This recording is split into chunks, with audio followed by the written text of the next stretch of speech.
Everybody's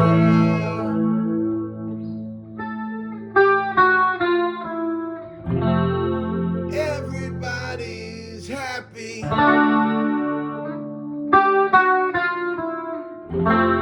Everybody's laughing.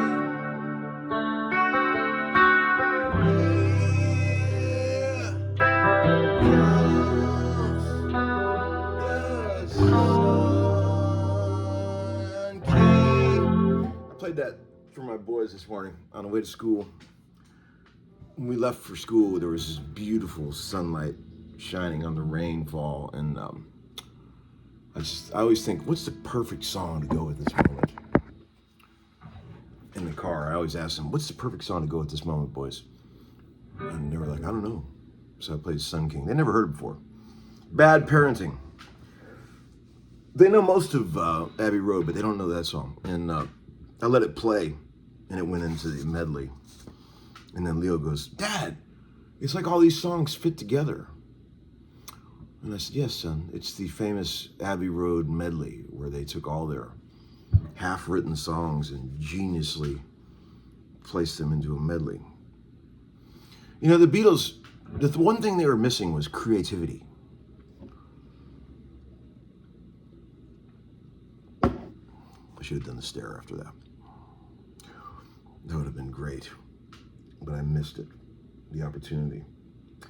You know, and then I played them this, I go, boys, have you ever heard that 1970 John Lennon interview where he bashes Mick Jagger, talking about how the Stones did nothing but rip them off their whole life? They love that. Leo said, I wonder if Mick Jagger's ever heard that. I'll put that a link for that. It's pretty amazing how accurate it was too. Lennon just basically calls it like it is. I resent the implication that the Stones were revolutionary, he said. If the Stones were revolutionary, the Beatles really were. They were never in the same class as us, music-wise or power-wise. Actual John Lennon quote. And who could argue? He said, I enjoy him, you know. I go to see his films like everyone else. I enjoy his fag dancing, he said. But it's a joke, really. I think he's a joke. That's what he said about Mick. He said a lot of tawty things about us. He said, I can say tawty things about the Beatles, but Mick Jagger can't. Pretty amazing. That was in Lennon's sort of dark period too, when he was doing the Lost Weekend shit, you know. The Lost. I wish I had a life where I could have a period known as the Lost Weekend. That stuff's only awarded to rock stars, where people talk about your lost weekends. So I'm playing through the Roland Jazz Chorus 120, right into it, no pedals. And I'm thinking about, every time I plug into this amp, I think, maybe if I just end my life on this earth just playing through that amp only. Basically just saying, okay guys, I hope you like chorus, because I'm using it on everything from now on out. That thought has crossed my mind. I might do that. I mean, how fucking amazing does that thing sound? I mean, there's nothing, I just plugged into it. You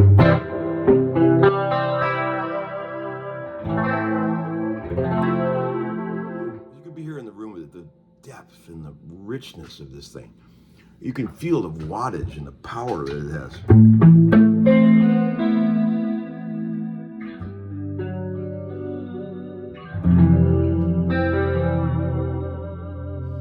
Secretly, that's what I'm always trying to get old Fender amps to do. And like, I bought an old Blackface Twin Reverb, Electric Instruments, a while back, and I was hoping that it sounded like that. But of course, it didn't. Anyway, I got a bunch of stuff in the VCB. I hope you guys aren't going anywhere for the next 20 minutes. This is episode 358. My name is Tom Bukovac. I'm a local guitar player. Looking for a gig. I have a pro attitude and pro gear, and I seek like-minded individuals to start a project. I do have a van and a PA system too, if that helps. My dad has a basement we can practice in. I just got a phone call a minute ago from the guy delivering the GTO. He said, "Do you mind if I bring it later tonight?" And I said, "No, honey, you can bring it anytime you want." And man, I said, "How is it?" He goes, "Oh, dude." He said, "I had it at the shop with a bunch of other classic guitars or classic cars." And he said, "It's all anybody was talking about." That's what he said. He said, "I got underneath that thing. It looks good." He said, "It needs some cleaning, but it looks good. It needs a bath more than anything." Kind of like me.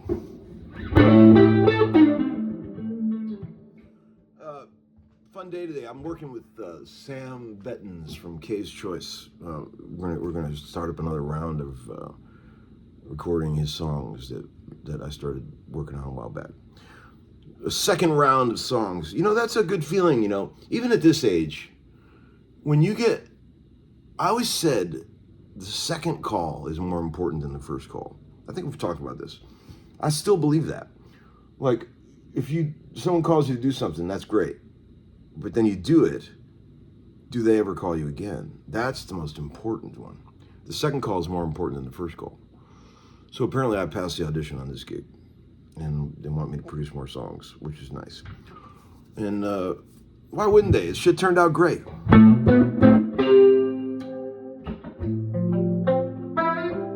a big fan, since I was a little boy, of raising the fifth on a minor chord.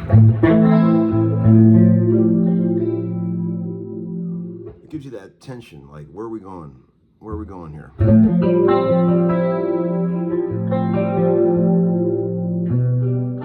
That's where your ear really wants to go. You can also go. You didn't see that coming.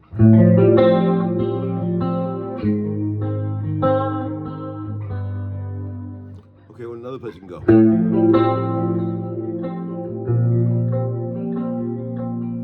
There's a lot of places you can take things that your ear is not quite expecting.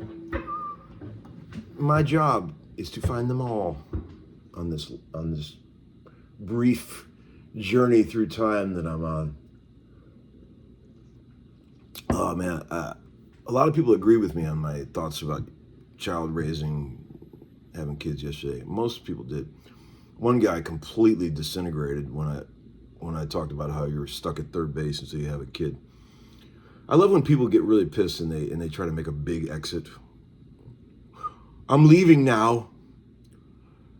I didn't even know you were there, so how could I miss you?"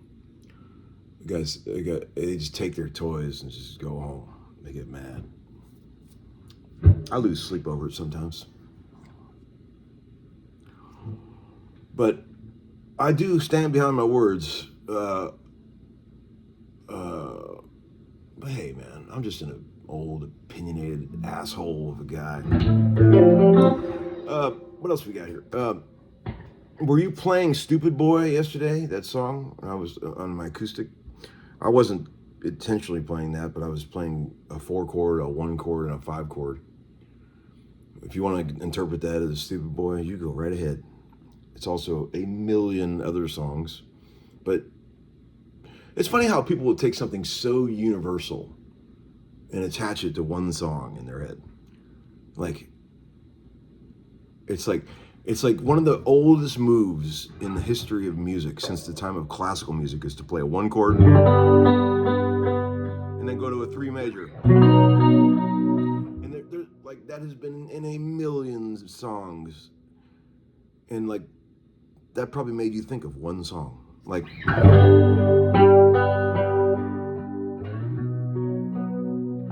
what song did that make you think of? I'd be curious to know.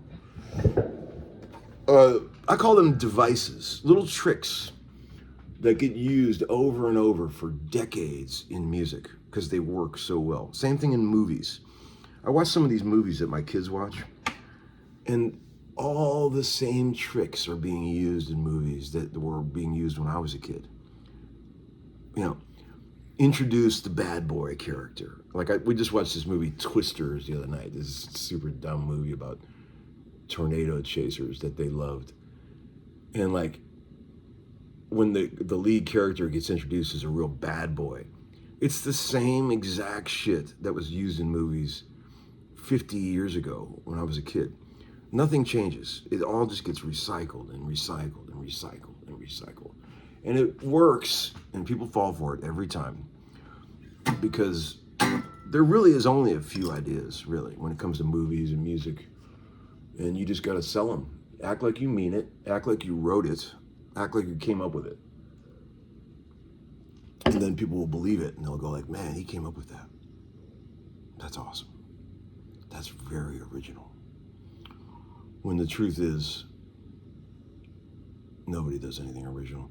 I heard a song the other day. I'm going to go off about this for a minute. A song you all know.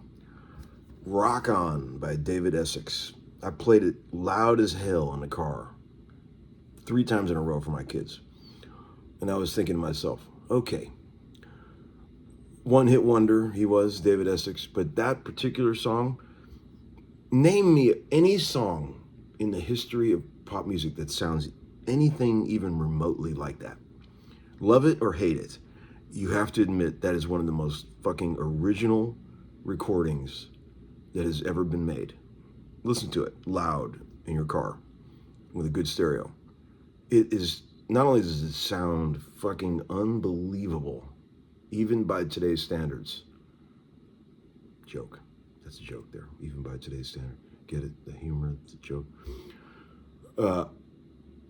Let's just say even by today's high technology recording standards, it sounds unbelievable. It sounds better than any record you could make now with all the best, latest gear. And it is so unique and so fucking original. No drums, no groove really to speak of. A bunch of echo basses, strings, and amazing vocals.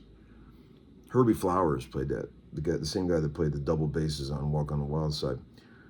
He also played on David Live, that record that David Bowie made, live record from Santa Monica.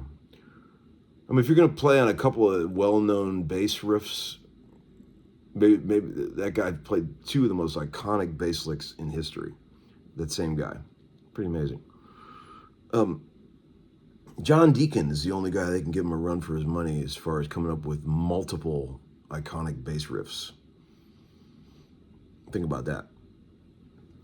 Bass riffs you could hum to a 10-year-old and they would know what song you're talking about. But Herbie Flowers and John Deacon win that award. Prove me wrong. Go ahead. So these are the things I think about all the time. Larry, a couple questions in VCB. You never talk much about women or dating. Are you a pole smoker? What's a pole smoker? What does he mean? Does that mean like cigarettes smoking? I don't smoke cigarettes, no. But I try to spare you guys the details of my private life because let's just face it, I don't care who you are. Any 50-year or older guy talking about getting laid is pretty gross. Okay, so let's just get that out there. So I try to have a little class in that regard. Try to spare you. You know, talking about getting laid is a young man's game. Okay, keep that in mind next time you're bragging about that Hooters waitress that you got a hold of. Luckily, when you're 58. It was a Sunday. She had nothing else to do. I took her on my boat. This is hypothetical. I didn't do any of this. One guy said, "Hey Tom, Otis Gibbs put up a nice video of you and Jed and Guthrie playing Blue Sky, Big Blue Sky. Did he? I looked for it. I can't find it. If anybody can find that, send it. I would love to see it. That was a fun night. Getting to play with those dear boys. You know, Guthrie was saying afterwards, he goes, man, I love you guys. You guys are my family. And it's like, man, I feel that way too. It's really cool to have a musical family, you know. It's really great. Oh man, speaking of family, we had a great weekend. Watched some great NFL. Man, that game last night was a trip. Me and the boys snuggled up on the couch. Marshall's really getting to the age where he really understands the inner workings of football. He's asking me questions like, is it illegal to run when you make a fair catch signal? You know, he's getting it now. But, man, that game was something. And did you see that fucking absolute implosion where Dallas completely shat the bed on national television last night? America's team is in the shitter, my friends. They brought out two quarterbacks who basically tried to replace poor Dak. And Lord Jesus, I'm seriously thinking about trying out for that spot. I know I'm 55, but what I saw last night, I think I could keep up. My God, that team is in serious trouble. They got their ass beat by the Philadelphia Eagles. It was embarrassing. I mean, the Eagles basically spent the entire game inside the Cowboys' innards, inserted not so politely. Let's just put it that way. But boy, if I was a Dallas fan, I'd be really concerned right now. Jerry Jones needs to do something because that team is looking rough. And the Eagles, you know, they're good, but they're no great shakes. They shouldn't be whipping anybody that bad. I mean, they're a good team. And boy, Detroit, I don't know how many times in history a guy's thrown 5 picks in one game and still walked away with a W. That was pretty amazing. You got to admit, though, 2 of those picks were just the luckiest tips in the world. Tip balls, picks. That's got to piss you off when you're a quarterback, when a tip ball interception. That's just like, you can't control any of that shit. You know, Goff did a good job staying alive, though. Okay, so back to guitar and getting laid. What else? What do you, let's see, what is this? I got a couple things. What do you think is the main thing that most amateur guitar players get wrong? I've had that question a lot. I would say patience. You can always tell. It's like speaking of getting laid, I'm going to get off of this, I swear to God. But you know how when you're a kid and you're just barely old enough to even understand what's happening and you get really lucky to get a piece of ass and you have no idea what to do with it because you're so nervous and it just goes by like a blur. You know, see, a real man gets in that moment and stays in that moment and controls that moment. When you're a kid, you got none of that. That's how most guitar players are when they're inexperienced. See, a real guitar player knows how to just get on something and just patiently let it develop and control it 100%. There is no hurry to do anything. And you can see clearly when people are playing like that. It's pretty awesome. People love to witness that. People really feel that when a guy is taking his time telling a story and has complete control over the pacing and the tempo of that story. It's pretty amazing to witness. But that's the thing that I noticed that most guitar players that are in intermediate stages have no concept of. They don't know how to do that. It's just a blur. It just goes by faster than it's like a car wreck. What just happened. That's how they play. A couple more things and I'm getting off. This is getting too long already.